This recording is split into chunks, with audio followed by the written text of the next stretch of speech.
ব্রাহ্মণবাড়িয়া নবীনগর উপজেলা যুবদল ও পৌর যুবদলের উদ্যোগে নবীনগর মহিলা ডিগ্রি কলেজ মাঠে ইফতার ও দোয়া মাহফিল অনুষ্ঠিত হয়েছে। মঙ্গলবার বিকেলে উপজেলা যুব দলের আহ্বায়ক এম দাদুল বাড়ির সভাপতিত্বে পৌর যুব দলের আহ্বায়ক আলী আজমের সঞ্চালনায় প্রধান অতিথি হিসেবে উপস্থিত ছিলেন নবীনগর থেকে চারবার নির্বাচিত জাতীয় সংসদ সদস্য মরহুম কাজী মোহাম্মদ আনোয়ার হোসেনের সুযোগ্য সন্তান কাজী নাজমুল হোসেন তাপস।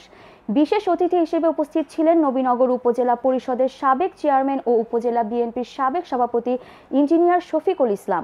বিশেষ অতিথি হিসেবে উপস্থিত ছিলেন নবীনগর পৌরসভার সাবেক মেয়র মাইন উদ্দিন মাইনু, নবীনগর পৌরসভার সাবেক কাউন্সিলর ও জিয়া মঞ্চের আহ্বায়ক আল মামুন, নবীনগর উপজেলা যুবদলের সাবেক সভাপতি মফিজুর রহমান মুকুল, জিয়া মঞ্চের সদস্য সচিব রুবেল আকরাম। আরও বক্তব্য রাখেন নবীনগর পৌর ছাত্রদলের সাবেক সভাপতি রুবেল সহ বিএনপি, যুবদল, ছাত্রদল ও অঙ্গ সংগঠনের নেতৃবৃন্দ।